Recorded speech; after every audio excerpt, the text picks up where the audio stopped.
Está con nosotros la congresista Sigrid Bazán, vocera de la bancada Cambio Democrático Juntos por el Perú, que además ha presentado una nueva moción de vacancia contra la presidenta Dina Boluarte Segarra por haber incurrido en la causa de permanente incapacidad moral, pero que además han señalado con claridad no otorgarán el voto de confianza al gabinete Adrián Sen. Esto a pesar de los cambios. Congresista, buenos días. Sí, ¿cómo están? Muy buenos días a los dos. Días. Y sí, en efecto, para reafirmar y empezar por lo último, nosotros hemos tenido una reunión de bancada el día de ayer cuando ya sonaban los posibles cambios que desde un primer momento decíamos, no son cambios porque haya una mentalidad distinta, porque son ministros que abandonan el barco, porque apareció de la nada un Rolex, cuando ya hemos tenido una conflictividad tan alta y hemos tenido un abuso de autoridad y hemos tenido responsabilidad política por más de 50 fallecidos. Entonces, nosotros lo que hemos tenido muy en claro era que bancadas estaban, y yo le he dicho esto el día de ayer, ¿no?, ajustando el corset de la señora Boluarte. Cada oportunidad de crisis que tiene la derecha,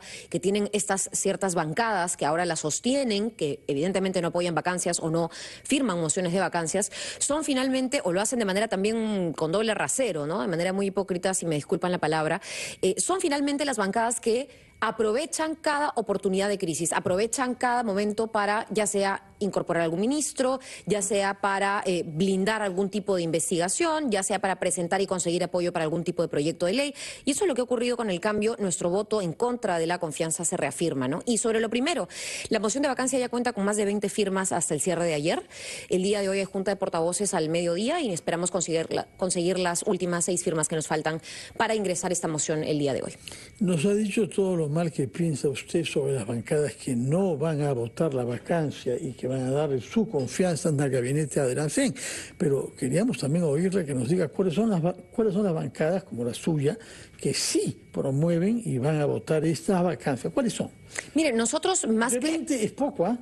Usted correcto, sobre todo si se necesitan mucho más votos que firmas. Confianza para reunir a 26, pero significa que son poquitos. ¿Qué pasa? Sí, mire, yo creo que hay muchas firmas que se están trabajando a nivel individual y es que aquí las bancadas claramente no están necesariamente coordinando orgánicamente, como se dice o como decimos, es decir, no son tan disciplinadas, ¿no? Tenemos bancadas como las de Perú Libre, que creo que esta es una de las cosas que diferencia mucho nuestra moción de la de esta bancada, que presenta una moción de vacancia y cuyo vocero deslegitima dicha moción de vacancia y su sustento. Es decir, estamos exagerando por los Rolex, es solo un detalle, ¿no? Y a la vez firma una moción para vacarla por eso. Son los caviares que están tras esta maniobra. Caviares es usted y sus amigos, ¿no? Bueno, me imagino. Yo ya la verdad no me siento aludida por nada de lo que diga o venga de ellos. No entiendo qué es lo que quieren decir. Porque siento que hay criterios correctos, diferentes, ¿no?, cada vez que declaran sobre este tema de los caviares. Ahora, se presenta una moción de vacancia, pero sabiendo que dada la correlación de fuerzas en el Parlamento, va a ser muy difícil alcanzar los votos. Mira, yo ahí creo que podía haber pasado durante el gabinete anterior. Yo he escuchado ayer 2 declaraciones que me parecen claves. Una, que ha sido la declaración o el tuit, en todo caso lo he visto, del congresista Muñante, que él agradece que se haya cambiado a la ministra de la Mujer. No podemos hablar de caviares en un gabinete en donde Renovación Popular felicita a la nueva ministra de la Mujer. Y una segunda declaración, solo para poner, ¿no es cierto?, como ejemplo, un botón, como se dice. Y la segunda declaración que me parece interesante ha sido la de la congresista Patricia Juárez, que de manera muy feliz, sonriente, hasta diría yo complacida, admite que los cambios de gabinete han sido a pedido de determinadas bancadas. Entonces, yo sé que los votos no son pocos que se necesitan para una eventual confianza, pero creo que son alcanzables con estas modificaciones y porque además a la vista y el ojo público, al menos... Claro, el voto de confianza para el gabinete. Correcto, el voto de confianza por el gabinete. Claro, pero me refería también, es decir, la posición de su bancada es una posición en minoría y eso lo conocen y lo tienen claro. Tanto para el voto de confianza, que parece se va a obtener con alguna facilidad y holgura, como para la moción de vacancia presentada. Sí, nosotros estamos trabajando en varios frentes. Es cierto que hay muchas iniciativas que caen por su propio peso o iniciativas que de alguna manera son muestras políticas de una oposición dentro del Congreso, porque eso también existe. Ayer lo decía en la Comisión de Ética como si fuera algo malo ser oposición a la mayoría en el Congreso, cuando trataban de sancionar a la congresista Paredes, que finalmente lo lograron.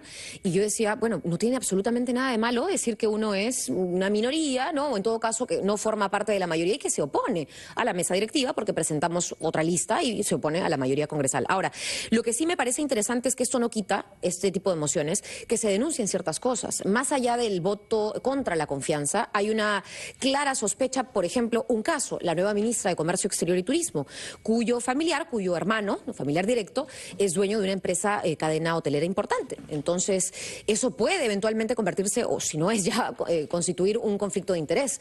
Yo creo que hay que mirar muy de cerca estos perfiles. Número uno. Número dos, creo que el trabajo de aquí en adelante va a decir mucho sobre el desempeño de cada uno, pese a que para nosotros ya hay un problema de fondo desde el 7 de diciembre, que es, por supuesto, este tema de los cuando inició fallecidos. el gobierno. Correcto. Y finalmente, quisiera adelantar, yo he enviado el día de ayer, una carta al Jurado Nacional de Elecciones, porque he sido una de las que está promoviendo desde hace mucho tiempo el adelanto de elecciones.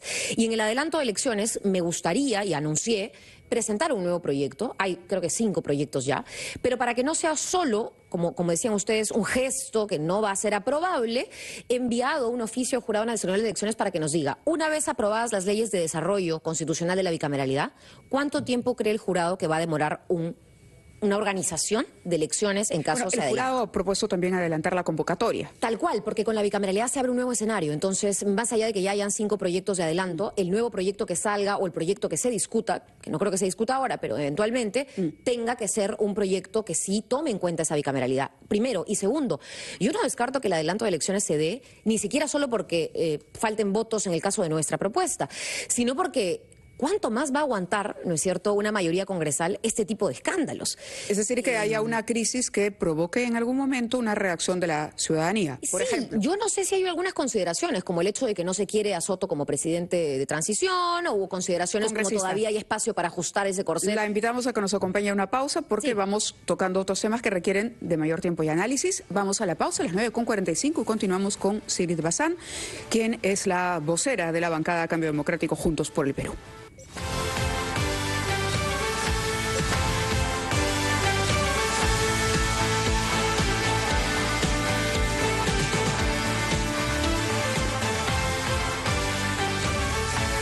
Un día como hoy llega gracias a Universidad Continental. Cumple con los más altos estándares internacionales de calidad académica, avalada por las mejores agencias en el mundo.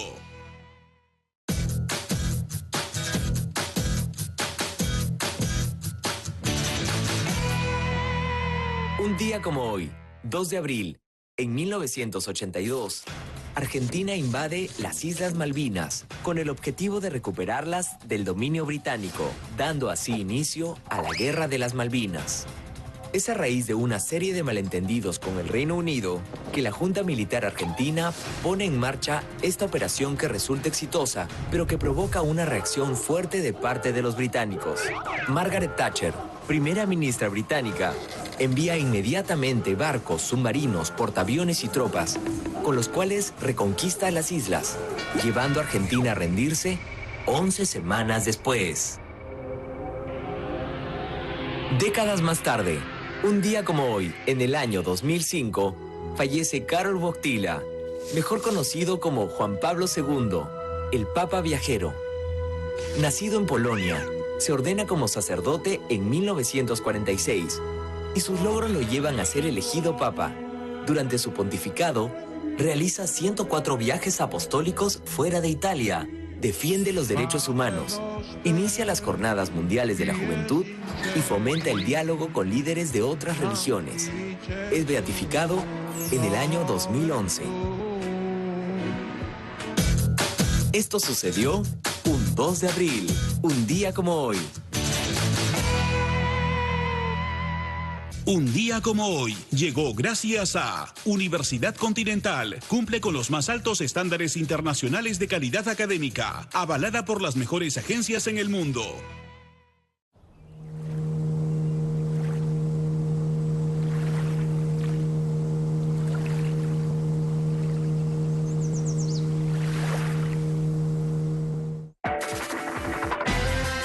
Las jugadas, los goles, el análisis y las entrevistas a los protagonistas del deporte rey están en Fútbol como Cancha, con Diego Rebagliati, Andrea Closa, Alan Díez y Jesús el Tanque Arias.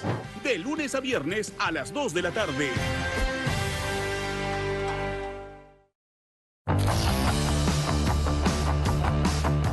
escoge una carta. Tu castigo será verme feliz. Por favor, puede escoger una carta y leer lo que dice. No importa lo ocupado que creas que estás, debes encontrar un hueco para la lectura. De lo contrario, habrás elegido sumirte en la más absoluta ignorancia. Confucio. ¿Qué dice? Una persona sin amigos corre el riesgo de no llegar jamás a conocerse. Bueno, Julia Confucio Ramón tiene Revelo, muchos ¿verdad? amigos.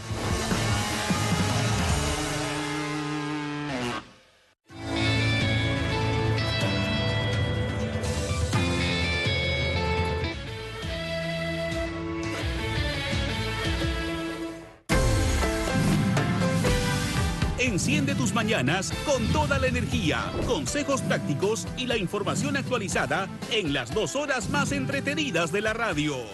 Encendidos, de lunes a viernes a las 10 de la mañana.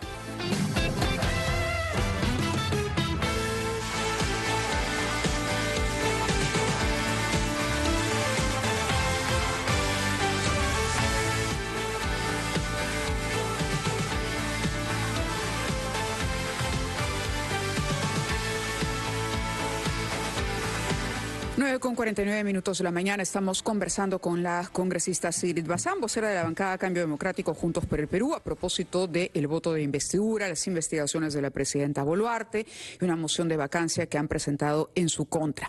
Y bueno, ella destacaba el hecho de que aun cuando aparentemente no se va a poder conseguir los votos ni para la moción de vacancia ni para negarle el voto de investidura al gabinete Adriansen, era importante que las minorías estén representadas y que haya una voz.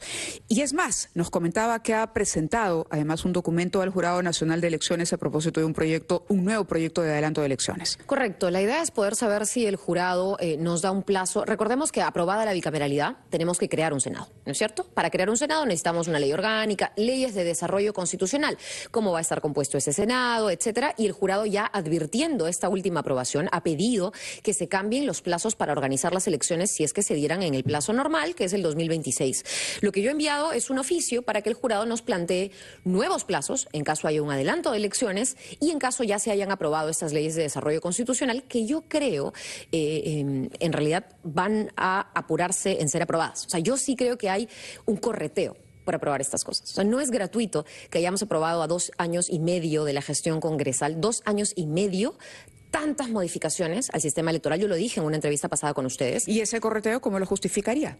Porque yo creo que sí se está previendo un adelanto de elecciones. Ahora, alguien me decía, bueno, de repente el adelanto de elecciones es ya no para marzo, abril del 2026, sino para enero, febrero del 2026. Puede ser. Claro, pero ¿cómo un adelanto de elecciones?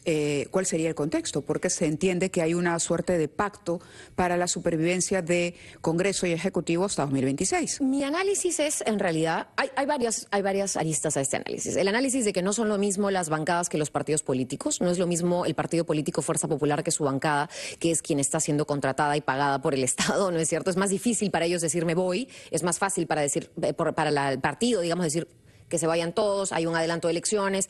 El partido Fuerza Popular dijo no a la bicameralidad de manera muy conveniente y sus congresistas votaban a favor de la bicameralidad y la pegaban y la cortaban y la hacían. Cambió el partido también. Correcto. Entonces, yo finalmente creo que adelanto o salida de la presidenta Dina Boluarte, eso está, y disculpen también la expresión tan criolla, pegado con baba. Entonces, eso se despega en cualquier momento. O sea, salió el hermano, salió el Rolex. ¿Cuántas cosas más van a ser sostenibles en el marco de un eventual adelanto o vacancia? Yo creo que aquí hay varias cosas que nos podrían decir se está aguantando un poco, ya sea que el presidente del Congreso no sea la persona algo así óptima, como una ya sea agonía larga. Yo creo que sí, y creo que finalmente de repente el salir por la puerta grande de esta derecha o de esta mayoría parlamentaria termine siendo un adelanto ficticio, un adelanto simbólico, ¿no? O una vacancia ficticia, una vacancia simbólica cuando ya se tenga, porque eso es algo que un congresista, no voy a decir quién, en algún momento me dijo cuando yo hablaba de la vacancia de Dina Boluarte y me dijo, todavía no estamos listos. Es más, ya ni recuerdo quién fue, porque fue hace casi un año más o menos, y es una locura que esto esté pasando ahora. O sea que en efecto no hay alguien tampoco claro para, digamos, presidir esta transición. Entonces hay un desgaste, pero todavía un desgaste que se sostiene. Y se sostiene en los gabinetes, se sostiene en los ministerios, ¿no? Usted dice que no hay una alternativa clara para presidir esta transición. ¿La hay para que sea elegida si hubieran elecciones adelantadas como usted lo propone? Porque Lo que uno ve ahora es una propuesta sumamente fragmentada, pero pocas ideas y pocos programas. ¿Qué piensa usted de eso? ¿Cuál es el interés de ir a elecciones en estas circunstancias? Sí, ese es otro tema y creo que has dado en el clavo, porque no es que haya un interés, excepto el hecho de que esto no da para más.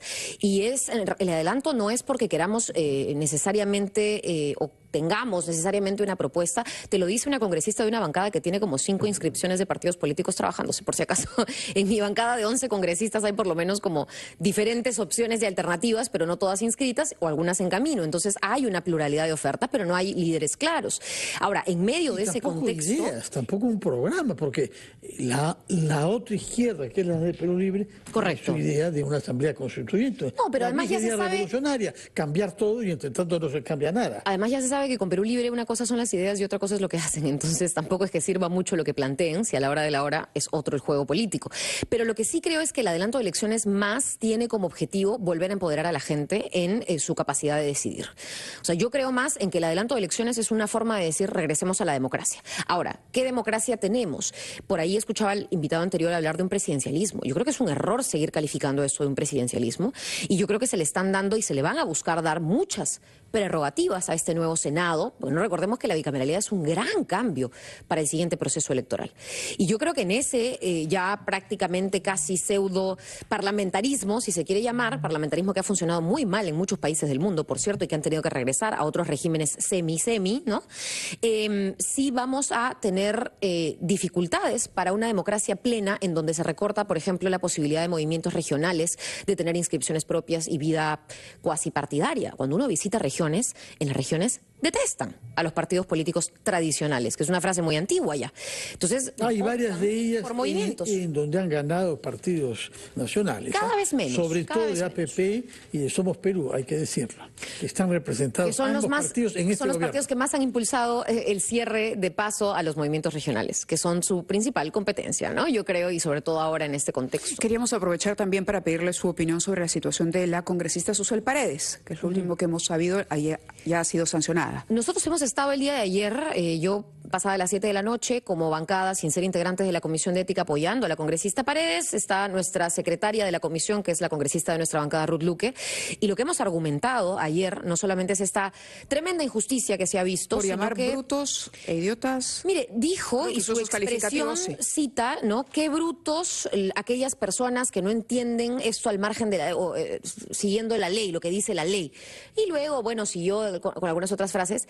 Esto ocurrió en febrero, si no me equivoco, marzo, ya no estoy segura el mes, e inmediatamente la congresista Paredes ofreció disculpas que además vinieron antes de la denuncia. Antes de que el congresista Lizarzaburu denunciara a la congresista Paredes, ella ya había pedido disculpas públicas en medios de comunicación y enviado 2 oficios por escrito, tanto a la Comisión Permanente como a la Subcomisión de Acusaciones Constitucionales. Entonces, además de este signo de arrepentimiento, si se quiere, hay un marco que nos protege, que es el marco de los derechos fundamentales. Y un derecho fundamental es la libertad de expresión.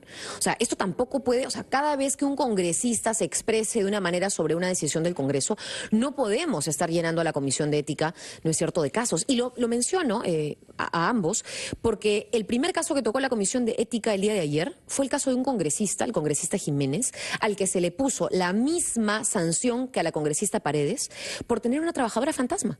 Porque le pagaba el sueldo a una trabajadora, el Congreso, los peruanos le pagan el sueldo a una de sus trabajadoras y ella es recepcionista en uno de sus institutos. O sea, no funge labores para el Estado. No puede ser que ese caso se sancione. O sea, ¿cuál es la proporcionalidad que establece el informe de la Comisión de Ética cuando se sanciona un caso como este? De la misma manera que una expresión en una acalorado debate. A mí me han dicho en el Pleno, terrorista no sé cuánto. Es más, yo he tratado de denunciar esto a nivel penal por difamación. Y eso nunca llegó ni pasó a la Comisión de Ética. O sea, es una barbaridad lo que se está haciendo con la congresista Susel cuando peores cosas se han dicho en el fragor del calor del debate. Y siempre nos excusamos, ¿no? Es la calentura y es la emoción. Bueno, pues la congresista Susel tuvo un momento, un exabrupto, pidió disculpas, que es algo que nadie en la Comisión de Ética hace. Nadie ofrece disculpas de manera como lo ha hecho la congresista Susel y a mí me parece completamente desproporcionado. Y lo que le he dicho yo a ella personalmente es que ella gana más con esta sanción porque se demuestra nuevamente, ¿no? Ojalá que ella lo sienta también así, pero en fin, es una sanción. Hubo un voto un voto empatado. Tengo entendido que fue dirimido por el presidente Diego Bazán. Fue el presidente de la Comisión de Ética quien tuvo que dirimir frente a un empate, O sea, votó 2 veces defendiendo el su señor informe. Bazán. Correcto. Muy bien, muchas gracias por su presencia acá, señora Sigrid Bazán.